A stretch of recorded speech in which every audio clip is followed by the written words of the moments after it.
Les écrivains, en particulier les écrivains reconnus, ont la responsabilité de soutenir un éditeur de leur pays lorsque celui-ci offre les qualités nécessaires d'intellect, de créativité et de professionnalisme. Il est au final dans l'intérêt de l'écrivain qu'un tel éditeur existe. Ce dernier doit être prêt à miser sur les chances de cet éditeur, une fois au moins. Chinua Achebe.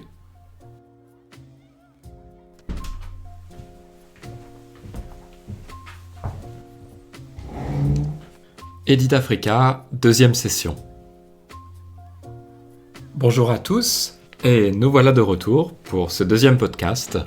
Un peu plus d'un mois a passé depuis la précédente édition, et c'est un plaisir pour moi de vous retrouver. Je voudrais avant tout vous remercier pour votre intérêt pour le podcast et la première édition.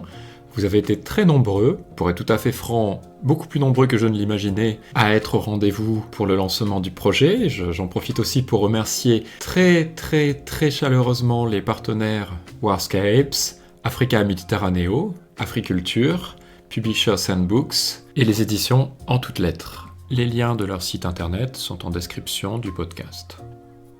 Je m'appelle Raphaël Thierry et je vous souhaite la bienvenue sur les sessions Edit Africa.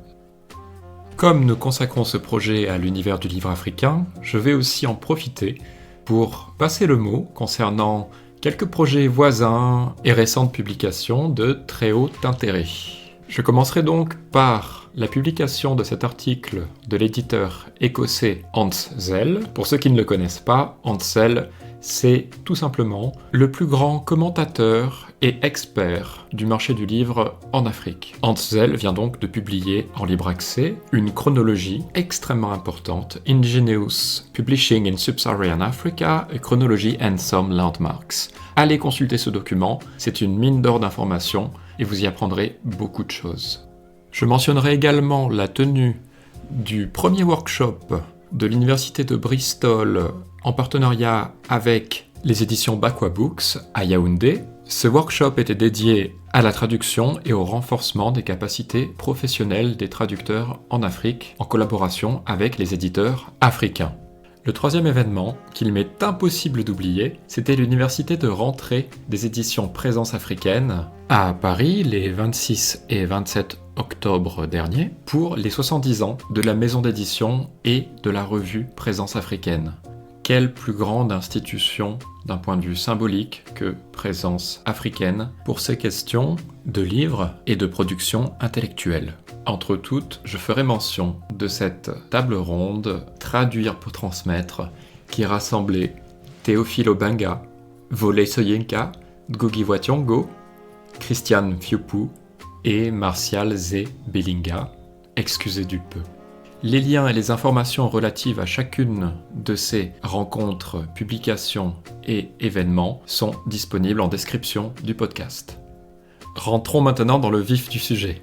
Cette seconde session est dédiée à mon passage à Nairobi au Kenya au mois de juin dernier lors de ce séminaire régional de l'International Publishers Association et de l'Association des éditeurs du Kenya sur le thème Africa Rising, Realizing Africa's Potential as a Global Publishing Leader in the 21st Century.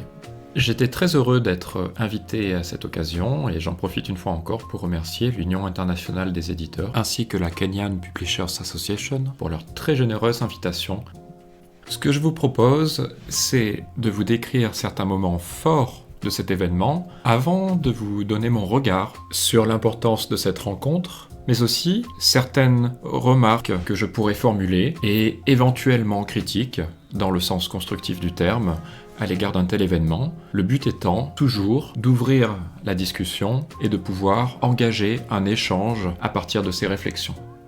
Mais la première question qu'il faudrait peut-être se poser, c'est comment une telle rencontre réunissant plus de 200 professionnels du livre africains et internationaux à Nairobi a-t-elle été possible? D'où vient un tel effort? Et quels en sont les objectifs? En arrière-plan de cette rencontre donc, il y a un contexte, celui du développement durable. En 2015, les Nations Unies ont amorcé leur Agenda 2030 du développement durable, un projet qui a notamment pour enjeu d'insérer l'industrie culturelle à l'intérieur des processus de développement durable. Dans la foulée de cet agenda, les Nations Unies ont mandaté l'Organisation mondiale de la propriété intellectuelle, OMPI, qui a développé un programme, un plan d'action, dit Plan d'action de Yaoundé, pour le développement des capacités de production du livre en Afrique et qui développe depuis un certain nombre de projets dans ce sens. Ce plan d'action de Yaoundé a été amorcé en novembre 2017 au Cameroun. Il a été lancé avec cette conférence qui réunissait un nombre conséquent de représentants du livre des États africains, ainsi que des éditeurs et des organisations internationales concernées par l'industrie du livre africain. Parmi ces organisations, l'Union internationale des éditeurs était présente, elle qui, dans la foulée, développera son propre plan d'action, en l'occurrence un projet de séminaires régionaux rassemblant des éditeurs et professionnels du livre africains et internationaux, dans le but de favoriser les échanges, le networking, la mise en valeur de projets innovants, le renforcement des capacités et d'envisager et promouvoir le développement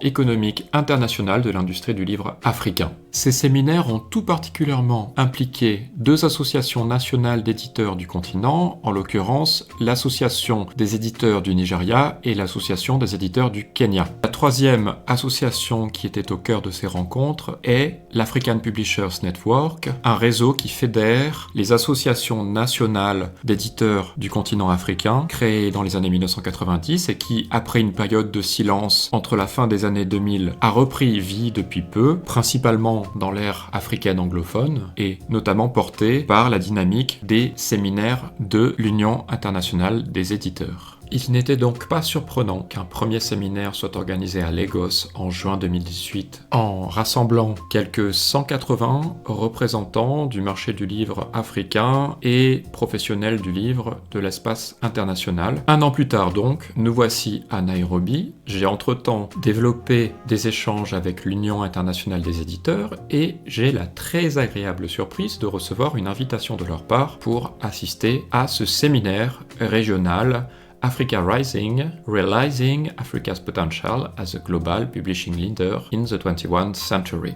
Le séminaire s'est tenu à l'hôtel Movenpick de Nairobi du 14 au 15 juin 2019. Ce séminaire était un moment de grande variété. Variété de profils, variété de projets et variété d'enjeux et d'objectifs. Le programme très dense a commencé par une présentation des objectifs menés par l'International Publishers Association conjointement avec l'African Publishers Network et entre toutes les associations des éditeurs du Kenya et du Nigeria. Dès sa présentation introductive, Lawrence Njagi, président de l'Association des éditeurs du Kenya, a rappelé le rôle et l'importance de l'accompagnement de l'État dans la politique du livre et le marché du livre national. Cette question en fait des politiques publiques du livre restera assez omniprésente tout au long du séminaire et elle est en soi aussi essentielle que problématique quand on tient compte du fait qu'elle est défaillante dans un certain nombre de pays d'Afrique aujourd'hui. Mais c'est sûrement ce que j'ai le plus apprécié dans ce séminaire, c'est le fait de ne pas céder à cette tendance à la généralisation et à convier des représentants de différentes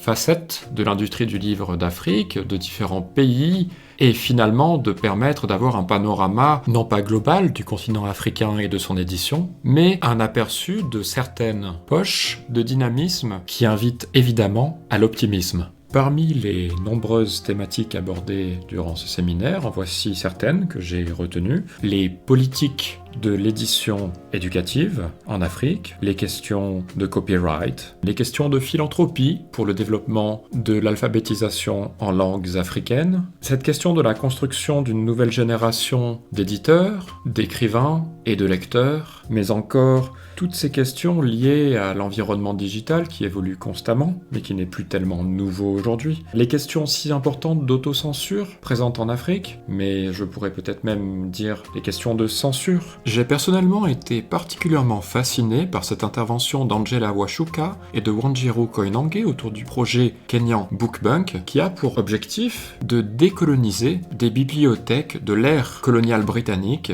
afin d'offrir des ressources davantage en réponse avec les attentes du lectorat kényan d'aujourd'hui. Un projet extrêmement important sur tous les plans, aussi bien culturels que symboliques. D'autres moments clés durant ces rencontres que je retiendrai seront bien bien évidemment ces réflexions autour de l'édition en langues africaines, et je penserai ici tout particulièrement aux prises de parole de l'éditeur kényan Henri Chakava, ou évidemment de cette conférence introductive de Ngugi wa Thiong'o, l'auteur de Decolonizing the Mind, The Politics of Language in African Literature, qui n'est plus à présenter. Ngugi wa Thiong'o, qui a lui-même introduit, de manière relativement impromptue, ce qui était assez magnifique, ce fascinant collectif de traduction, Jalada, en la personne d'un de ses représentants, Moses Kilolo. Il était donc largement question des langues africaines dans ce séminaire, mais aussi, et je le souligne, de leur traduction. Le séminaire aura enfin accordé une place importante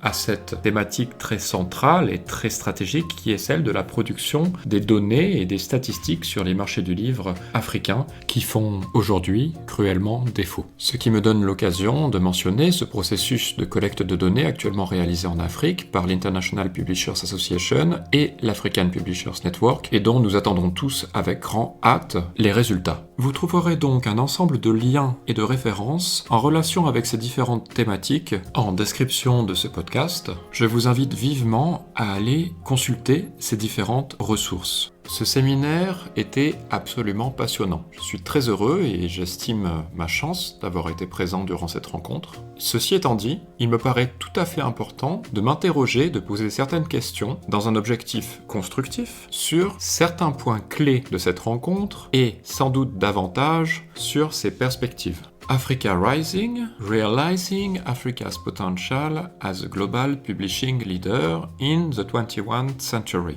C'était le titre de cette rencontre. Et quelque part, cette question de réaliser l'importance de ces perspectives me paraît tout aussi essentielle que problématique. Car dans un sens, aujourd'hui, qu'est-ce qui fait que l'édition africaine n'est que rarement considérée comme un leader international du livre ? C'est peut-être précisément qu'on la pense d'abord à partir de ces perspectives et non pas davantage sur son histoire, ses bases et son développement présent dans toutes les langues, dans ces différents pays et à l'international. Un projet de diffusion du livre africain tel que l'African Books Collective, qui se développe de manière autonome depuis maintenant 1990, n'était pas représenté à Nairobi. Il me semble pourtant que c'est là une initiative absolument essentielle et centrale de ce marché du livre africain autonome, qui ne soit pas soutenu, voire sous perfusion, d'aides étrangères. Un point central de la difficulté du livre africain, c'est son absence de grande visibilité à l'échelle internationale. Ce n'est pas sa qualité, ce n'est pas sa capacité à produire des œuvres de grande valeur, ce n'est pas le professionnalisme de ses éditeurs, c'est sa visibilité. Et quels sont ces espaces internationaux du livre qui attirent le maximum de personnes ? Ce sont principalement les salons du livre de l'hémisphère nord. Pas uniquement bien sûr, mais principalement. Voilà où je voudrais en venir. Une telle rencontre est un moment clé, fatidique, pour le networking des éditeurs de différentes aires linguistiques. J'ai pu remarquer que les éditeurs représentés durant cette rencontre étaient très principalement des éditeurs anglophones. Depuis très longtemps, existe une forme de scission entre le monde africain francophone et le monde africain anglophone. Il y avait bien sûr différents représentants d'associations nationales d'éditeurs de l'Afrique francophone. Ceci étant dit, seuls quelques-uns d'entre eux, de Tunisie, de Côte d'Ivoire et du Maroc, ont participé au programme. Le Maroc, qui sera le pays hôte de la prochaine rencontre qui se tiendra à Marrakech au mois de décembre 2020. C'est bien que l'IPA porte son regard vers la francophonie, mais ma question maintenant est, doit-on passer d'un événement très majoritairement, voire essentiellement anglophone, à un événement très majoritairement francophone ?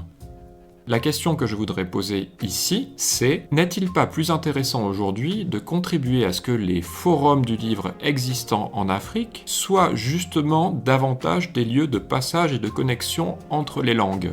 La foire du livre d'Accra, au Ghana, la foire du livre d'Abidjan, en Côte d'Ivoire, le festival Writivism en Ouganda, la foire du livre de Casablanca, au Maroc, la foire du livre d'Alger, en Algérie, la foire internationale du livre du Zimbabwe. Combien d'éditeurs, anglophones, francophones, hispanophones, arabophones, de langues africaines évidemment, lusophones, de toutes les langues représentées dans l'édition du continent africain, sont présents dans chacun de ces rendez-vous ?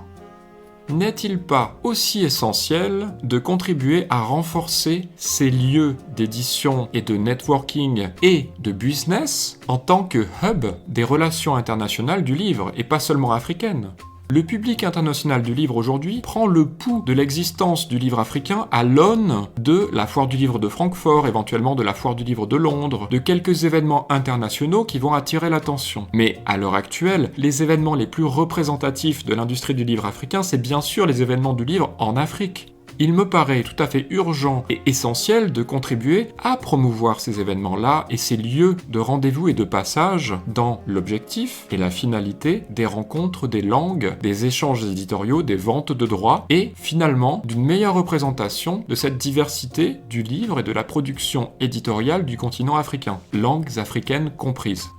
Un autre point qui me paraît tout à fait intéressant, c'est cette question de l'histoire. Quelle est l'histoire des rencontres internationales du livre en Afrique ? L'IPA n'est pas la première organisation à coordonner ce genre de rencontres. Avant elle, il y a eu toute une suite de rencontres. Avant elle, il y a eu des rencontres organisées et financées par les fondations américaines, Fondation Ford, Fondation Rockefeller, Carnegie. Avant elle, il y a eu la coopération suédoise, la Swedish International Development Agency. Avant elle, il y a eu l'UNESCO, ainsi de suite et ainsi de suite. Chacun de ces efforts est important. Chacun de ces efforts a apporté quelque chose en termes de rayonnement, de réseau, de consolidation et finalement d'implanter davantage l'édition du continent comme un représentant légitime du marché international du livre. Chacun de ces efforts est documenté quelque part. Il y a des archives. Ceci étant dit, chacun de ces efforts et de ces financements s'est à un moment arrêté. Ces financements étaient principalement mobilisés par des organisations implantées hors d'Afrique. C'est la raison pour laquelle j'ai été particulièrement intéressé par ce partenariat et cette signature d'un accord de coopération entre l'International Publishers Association et l'Association pour le développement de l'éducation en Afrique durant le séminaire. L'ADEA a en effet elle-même un plan d'action pour le renforcement des capacités éditoriales africaines et notamment la production de livres en langues africaines. Ce partenariat a beaucoup de sens de mon point de vue. Je relèverai donc, pour résumer, l'enjeu de cette histoire et de cette continuité d'un événement à l'autre afin justement de favoriser la structuration de ces grands forums consacrés au développement de l'industrie du livre en Afrique. À un deuxième niveau, je soulèverai l'enjeu des financements de ces rencontres et de leur capacité à être financés sur des fonds africains. Quelque part, ma vision d'un séminaire comme celui de Nairobi est fondamentalement positive. Un tel événement attire beaucoup d'attention, permet à des visiteurs internationaux de venir prendre la température de cette industrie du livre. Toutefois, et je le soulèverai, il me paraît tout aussi essentiel de ne pas concentrer tous les feux sur un événement international qui restera, quoi qu'il en soit, ponctuel. Il n'y a ici pas une forme de critique à l'égard de l'IPA, bien sûr, non plus que de ses partenaires, mais il s'agit plutôt de relever l'enjeu de l'attention que l'on porte à des initiatives menées au niveau local. Par exemple, le festival Writivism ou ses workshops organisés à l'initiative de l'Université de Bristol autour de renforcement des capacités de traduction dans différents pays francophones d'Afrique de l'Ouest et d'Afrique centrale. Il me semble qu'il y a quelque part une forme d'équilibre à trouver entre l'événement majeur que l'on voudrait décisif et finalement ponctuel. Et cet ensemble d'événements de niveau plus local, mais qui sont tout aussi structurants et importants dans le paysage du livre africain aujourd'hui. Car quand les premiers se termineront, les seconds continueront à exister. J'aurais aimé enfin, et pour terminer, évoquer deux éléments qui me paraissent fondamentaux et qui pourraient être des suggestions pour de prochaines rencontres. D'une part, le lieu de ces rencontres. Un hôtel, aussi fastueux et confortable soit-il, est-il l'endroit où l'on obtiendra les dialogues, les discours et même les débats les plus constructifs ? Il me semble que la communauté universitaire est quelque peu laissée de côté par ces rencontres professionnelles. Peut-être que les universités sont justement le lieu même où devraient se tenir ces réflexions et ces grands forums. Elles sont le lieu de la formation tellement essentielle au développement et à la consolidation des métiers du livre. Là où justement se développent les réflexions et les compétences professionnelles des acteurs du livre africain de demain. En guise de dernier mot, je voudrais rappeler une prise de parole d'un consultant extrêmement important invité dans cette rencontre, le Ghanéen Richard Crabb. Richard Crabb est impliqué dans les questions et problématiques de manuels scolaires et travaille avec la Banque mondiale depuis très longtemps. C'est aussi un éditeur au long cours qui a été le président de l'African Publishers Network il y a de ça maintenant une vingtaine d'années. Richard Crabb a pris la parole et s'est exprimé en ces termes. Oublions les gouvernements, oublions les dollars, parlons industrie. Ce propos peut paraître tout à fait simple et pourtant il est très profond et essentiel. L'industrie du livre africaine est avant tout une industrie, un marché, un commerce culturel mais un commerce tout de même. Il est donc important de penser cette industrie en termes de relations commerciales économiques et non pas systématiquement de fonds de soutien internationaux gouvernementaux pour son bien-être. On parle ici de développement durable. Aujourd'hui, le développement durable se définit comme une relation équilibrée entre la société civile, les pouvoirs publics et institutionnels visant à l'autonomie et la sustainability, c'est-à-dire la durabilité. Il me semble que c'est l'enjeu et la condition d'une industrie du livre africaine qui devienne un leader international à l'horizon du XXIe siècle, en l'occurrence une édition qui ne dépend pas de fonds internationaux, mais repose avant tout son activité sur ses compétences et ses capacités économiques et intellectuelles. Je crois que c'est là l'édition vers laquelle se tournait Chinua Achebe. Ce podcast touche désormais à sa fin. Je vous remercie infiniment pour votre intérêt. Je remercie une fois de plus les partenaires, Wordscapes, Africa Mediterraneo, Africulture, les éditions En Toutes Lettres et le magazine Publishers and Books pour leur accompagnement. Je me réjouis par avance des échanges qui pourront prolonger cette seconde session. Je vous donne donc rendez-vous sur les réseaux sociaux qui entourent le projet editafrica.com et je vous dis à très bientôt, car il me semble qu'il y a du pain sur la planche. Nous nous rendrons très prochainement en Allemagne et aurons l'occasion de discuter à propos de la Foire du Livre de Francfort. C'était Raphaël Thierry pour les sessions Edit Africa. Je vous souhaite un excellent mois de novembre. À très bientôt. On est ensemble.